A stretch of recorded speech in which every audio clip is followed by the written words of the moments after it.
சிறுகடிக்க ஆசையில் நாளைக்கான ப்ரோமோவில் பார்த்தீங்கன்னா, நித்து வந்துட்டு வீட்ல வந்து எல்லார்கிட்டயும் பேசிட்டு போனதுனால, முத்து பார்த்தீங்கன்னா ரொம்ப சந்தோஷப்படுறாங்க.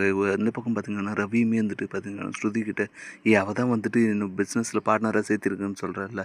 அப்புறம் என்ன இனிமேல் வந்துட்டு இந்த ரெஸ்டாரண்ட் ஓப்பன் பண்ணுற கனவு கொஞ்ச நாளைக்கு நிறுத்தி வை. இது ஒர்க் அவுட் ஆச்சுன்னா, இதுலேருந்தே நம்ம இன்னும் நிறைய நாலேஜ் வளர்த்துக்கலாம். வளர்த்ததுக்கப்புறம் நம்ம ரெஸ்டாரண்ட் தனியாக ஓப்பன் பண்ணலாம் அப்படின்ற மாதிரி சொல்ல, சரின்னு சொல்லிட்டு ஸ்ருதியுமே வந்துட்டு ஏற்றுக்கிறாங்க. சரி ரவி, நீ சொன்ன மாதிரி நான் ஏற்றுக்கிறேன். நீத்து பேச்சு பிரகாரமே வந்துட்டு நீ ஒர்க்கிங் பார்ட்னராக கொஞ்ச நாள் வேலை செய்யி, பிஸ்னஸ் இன்னும் நல்லா கற்றுக்க, அதுக்கப்புறம் நம்ம ரெஸ்டாரண்ட் ஓப்பன் பண்ணிடலாம் அப்படின்ற மாதிரி சொல்ல, சரின்னு சொல்லிட்டு 2 பேரும் முடிவு பண்ணிட்டுருக்கேன். இன்னொரு பக்கம் பார்த்தீங்கன்னா, வித்யா வந்துட்டு மனோஜுக்கு எப்படியா நீத்து கல்யாணம் பண்ணி வச்சிட்டேன்னா இவ்வளோ பெரிய பணக்காரி, எப்படியானா வந்துட்டு இவளை கூட வந்து மனோஜை சேர்த்து வச்சிட்டா மனோஜும் வந்து பெரிய பணக்காரன் ஆயிடுவான். அப்புறம் நான் நினச்ச மாதிரி வந்து மனோஜுக்கு நல்லா பணக்கார பொண்ணாக கிடச்சிரும். இதனால் மனோஜோட வாழ்க்கை நல்லா இருக்கும் அப்படின்னு சொல்லிட்டு வித்யா பார்த்திங்கன்னா நினச்சிட்டு இருக்க.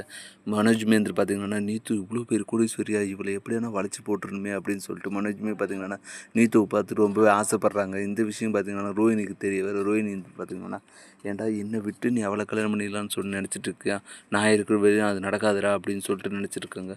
மனோஜ் எப்படியானா தன் கைக்குள்ளே போட்டுக்கணும், அந்த நீத்து கூட சேர விடக்கூடாது.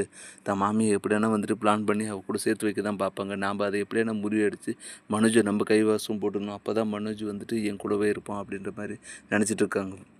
ஆனால் வித்யா வந்துட்டு பார்த்திங்கன்னா, எப்படியானா ரோஹினி வந்து பிரித்து வீட்டு விட்டு அனுப்பிச்சிடணும். அதுக்கான வேலையில் வந்து நான் இன்னிலேருந்து ஸ்டார்ட் பண்ணுறேன் அப்படின்னு சொல்லிட்டு பார்த்திங்கன்னா, ரோஹினிக்கு வந்துட்டு தொடர்ச்சியாக வந்து டார்ச்சர் கொடுக்க ஆரம்பிக்கிறாங்க. ரோஹினியுமே வந்துட்டு பார்த்திங்கன்னா, என்னடா இந்த இப்படியெல்லாம் பண்ணிட்டு இருக்காங்க, நம்ம என்னடா தப்பு பண்ணோம், இப்போ என்ன போய் சொன்னோம், அதுக்கு போய் இப்படியே நம்மளுக்கு பழி வாங்குறது அப்படின்னு சொல்லிட்டு வித்யா மேலே பார்த்திங்கன்னா செம கோவப்படத்தில் இருக்காங்க. இப்படி தான் வரப்போகிற எபிசோடு வந்து போகுது. அடுத்து என்னெல்லாம் இன்ட்ரெஸ்டிங்காக நடக்க போகுதுன்றதை நம்ம பொறுத்து தான் பார்க்கணும். மேலும் இது போன்ற வீடியோக்களை தொடர்ந்து பார்க்க மறக்காம நம்ம சேனலை சப்ஸ்கிரைப் பண்ணிட்டுருங்க. தேங்க்யூ.